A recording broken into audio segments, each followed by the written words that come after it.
Flamingo Land is a combination theme park and zoo in England. Despite the name, it doesn't actually have many flamingos, but it does have an extensive amusement ride lineup. It is tied with Alton Towers and Blackpool Pleasure Beach for the most roller coasters in the United Kingdom with a whopping 10. Then, there are some solid flats and observation rides to complement those. In this video, I will rank the park's top 15 rides. Before starting the list, I want to note this list will only include attractions I have personally experienced. I have only visited this park once, and that was during the 2024 season. While I was able to experience most attractions, there were two notable closures. One, the Lost River ride was undergoing a large renovation. This looked like an interesting flume with some fun sights and a sizable drop at the end. When it reopens, it may look quite different. 2. The Navigator Disco was closed.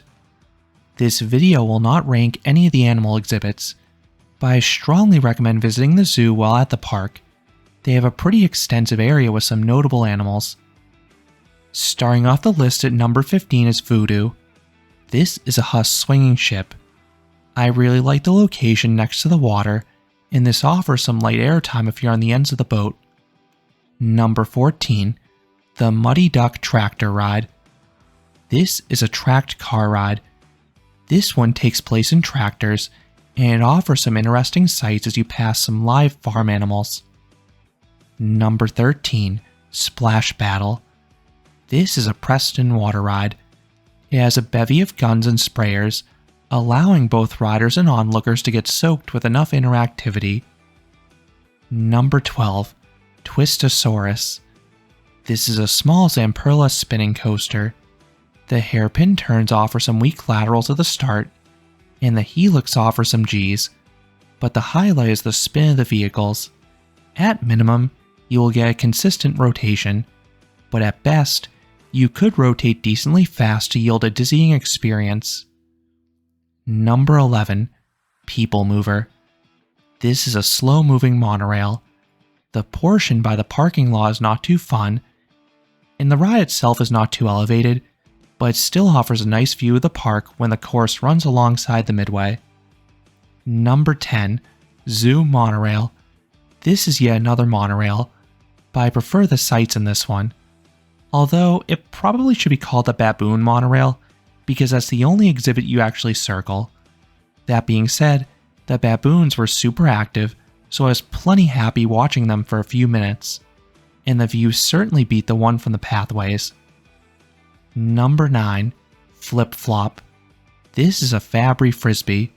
It has a long cycle. It may not be the most forceful, but you get weak floater atop the max swings, even with the awkward restraints. Then you also get some okay Gs in the downswings. Number 8. Hero. This is an infamous Zamperla Volare. I know most enthusiasts hate these flying coasters, but I actually enjoy them. The key is positioning your body as far forwards as possible. If you jam your shoulders against the pads, you can then keep your body stiff to lock yourself in place. This prevents headbanging. That is key on these tight turns. This allows me to appreciate the positives on the turns, the zippy drops, and the freaky hang time on the inversions. You will feel your whole body shift downwards on the slow barrel rolls due to the loose restraints. Number 7. Mischief Mansion. This is a quirky dark ride from WGH Transportation. It features colorful monsters doing all sorts of household tasks. It is dated and the characters have limited movement, but I appreciate how it entirely uses physical sets, especially in this day and age when a lot of dark rides are relying more heavily on screen effects. And this one has a catchy soundtrack playing all throughout. Number 6. Cliffhanger. This is an SNS drop tower. This one is capable of running a combo mode, which is the best mode in any SNS tower. Had I experienced that, this ride most likely would have made the top 5. But on the day I visited, it was only running Space Shot mode for me. The launch is decent at least between the minimal warning and force. Then there is still solid airtime at the top, plus a sweet view overlooking the park. Number 5. Pterodactyl. This is a Zamperla Starflyer. It is one of the park's taller rides at 150 feet or 46 meters in size, which is plenty tall to offer a full panoramic view of the park and zoo. This one also has a fast rotational speed, so it yields solid Gs along with those views. Add in a long cycle, and this is easily one of the best rides of its kind. Number 4. Velocity. This is a Vekoma motorbike coaster. The initial launch, which is actually hydraulic, has good power to it. The following Camelback and final 2 hills offer a smidge of airtime, which feels pretty cool in that position.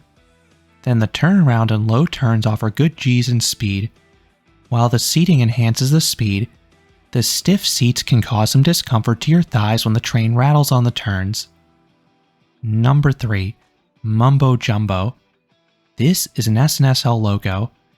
It once had the world's steepest drop, and that plunge is still thrilling and zippy.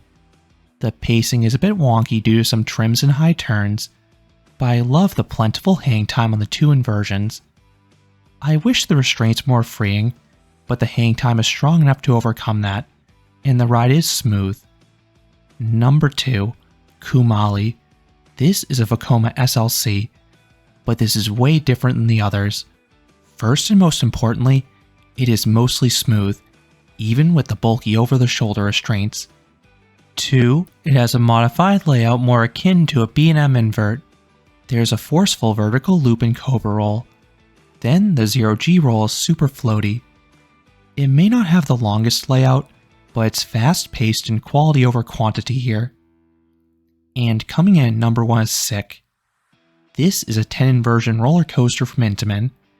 It is such a disorienting experience. The flips occur in rapid-fire succession. The first few offer good positive Gs. The 2 corkscrews have great snap. Then you have 5 heartline rolls, 4 of which occur consecutively. I know some call this too much, but I love the absurd hang time, especially because you have just lap bars, so your whole body ragdolls through it. While this coaster's layout is nearly identical to Colossus at Thorpe Park, Sick is a much better experience due to the freer restraints, steeper first drop, and speedier cable lift. Those are my 15 favorite rides of Flamingo Land in the United Kingdom. What are your thoughts on this list, or any of the park's attractions? Let me know down in the comments. If you enjoyed this countdown, I would appreciate it if you gave this video a like, and you consider subscribing, because there will be a lot more roller coaster and amusement park videos here at Canopy Coaster. Thanks for watching.